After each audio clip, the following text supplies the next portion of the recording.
Halo semuanya. Halo semuanya. Halo semuanya. Halo semuanya. Di sini kami dari kelompok 2 akan menjelaskan topologi Campuran di di paket Teacher. Selamat menonton.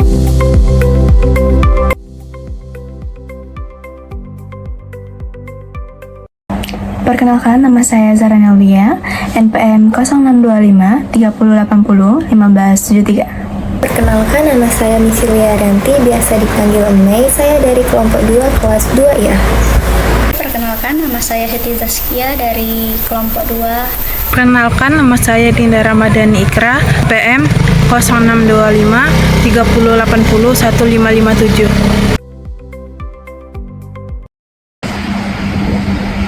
Latar belakang dari PPT yang kami buat yaitu perkembangan teknologi jaringan menuntut adanya sistem yang aman, efisien, dan mudah dikelola. Kisah paket Teacher digunakan untuk mensimulasikan implementasi jaringan yang mencakup segmentasi jaringan, routing, keamanan, dan manajemen jaringan. Selanjutnya yaitu tujuan praktikum.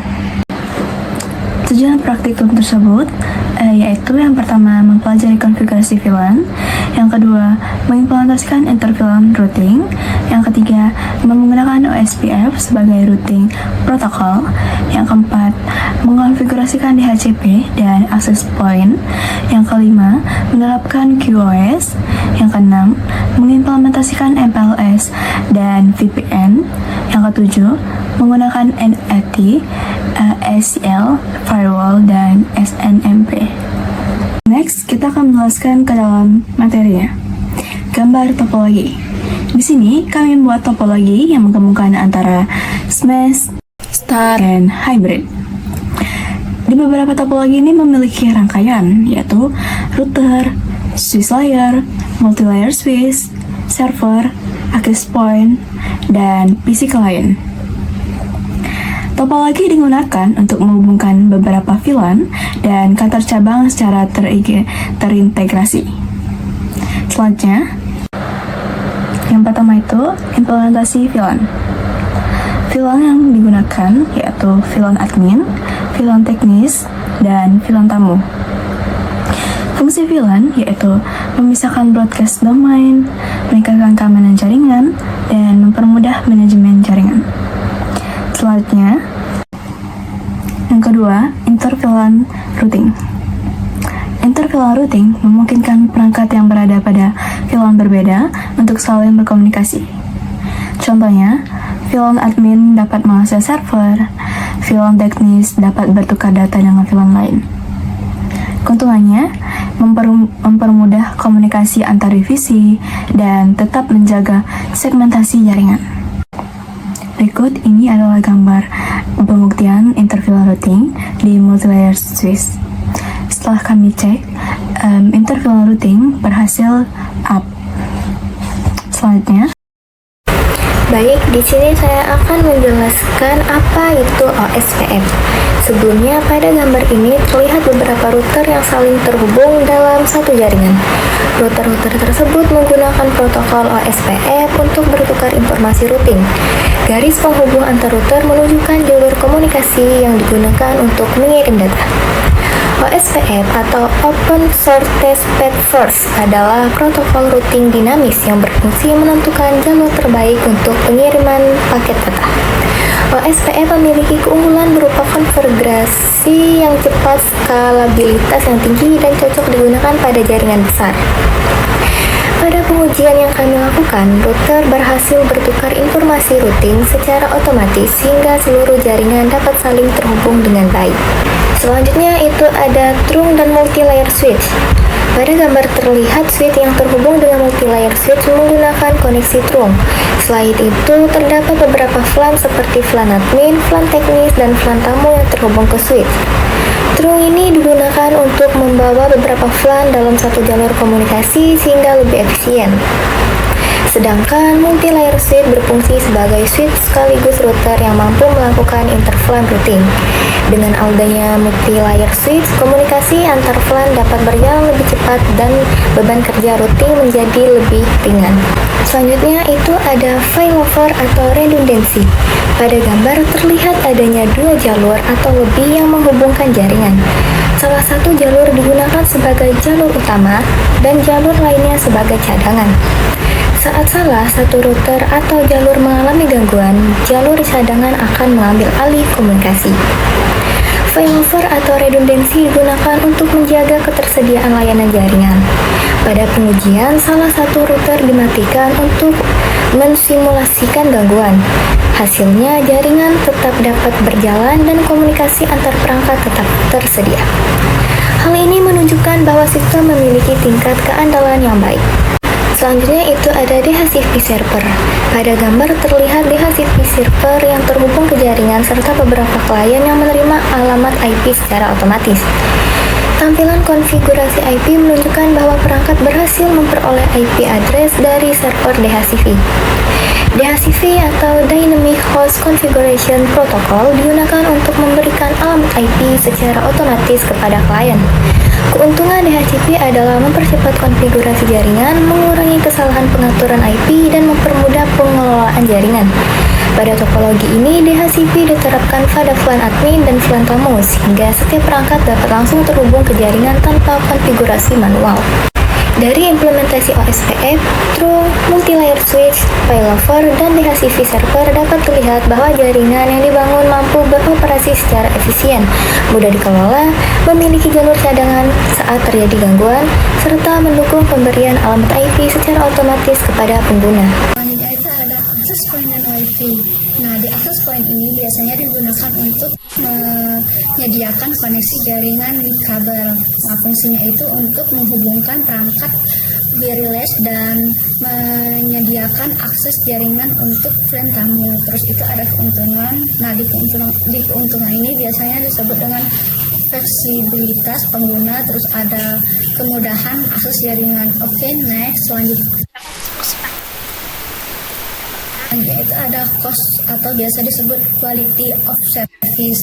Nah, biasanya digunakan untuk memprioritaskan pengguna bandwidth. Nah, tujuannya itu untuk mengurangi kemacetan jaringan, terus menjamin kualitas layanan dan memprioritaskan aplikasi penting. Selanjutnya itu ada MPLS. Nah, biasanya disebut dengan multi protocol kabel switching. Biasanya digunakan untuk mempercepat proses forwarding paket. Untuk keuntungannya itu ada jalur lebih efisien, terus tarif penting mendapatkan prioritas, terus yang ketiga itu cocok untuk jaringan perusahaan di perusahaan besar. Oke, next. Nah, terus ada VN seat to seat. Nah, VN ini biasanya digunakan untuk menghubungkan kantor pusat dan kantor cabang secara aman melalui internet. Manfaatnya itu ada data transkripsi, terus komunikasi lebih aman dan menghemat biaya komunikasi khusus. Jadi teman-teman, saya di sini akan menjelaskan tentang NAT atau Network Address Translation. NAT merupakan teknologi yang digunakan untuk menerjemahkan alamat IP private menjadi alamat IP publik sehingga perangkat dalam jaringan lokal dapat mengakses internet. NAT memiliki beberapa manfaat utama. Pertama, menghemat penggunaan alat IP publik karena banyak perangkat dapat berbagi satu IP publik. Kedua, menyembunyikan alamat IP internal sehingga struktur jaringan tidak terlihat langsung dari luar. Ketiga, meningkatkan keamanan jaringan karena perangkat internal tidak dapat diakses secara langsung dari internet. Pada konfigurasi yang ditampilkan, router dikonfigurasi sebagai NAT dengan menentukan interface inside dan outside, kemudian menggunakan access list untuk menentukan jaringan yang akan diterjemahkan. Dengan konfigurasi ini, perangkat dalam jaringan lokal dapat terhubung ke internet menggunakan satu alamat IP publik. Kedua, FreeWAL dan ACL. FreeWAL merupakan sistem keamanan jaringan yang berfungsi untuk menyaring lalu lintas data yang masuk maupun keluar dari jaringan. Firewall membantu melindungi jaringan dari akses yang tidak sah dan berbagai ancaman keamanan.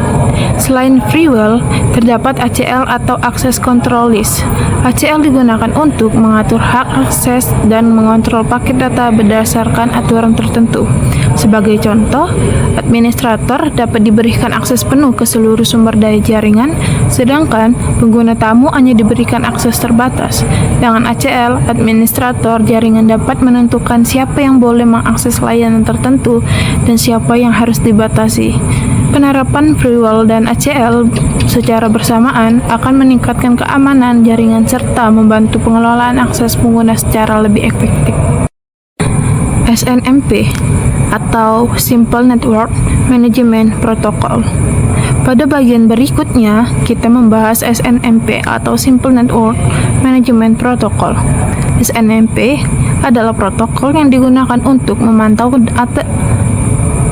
SNMP adalah protokol yang digunakan untuk memantau dan mengelola perangkat jaringan dari satu pusat monitoring.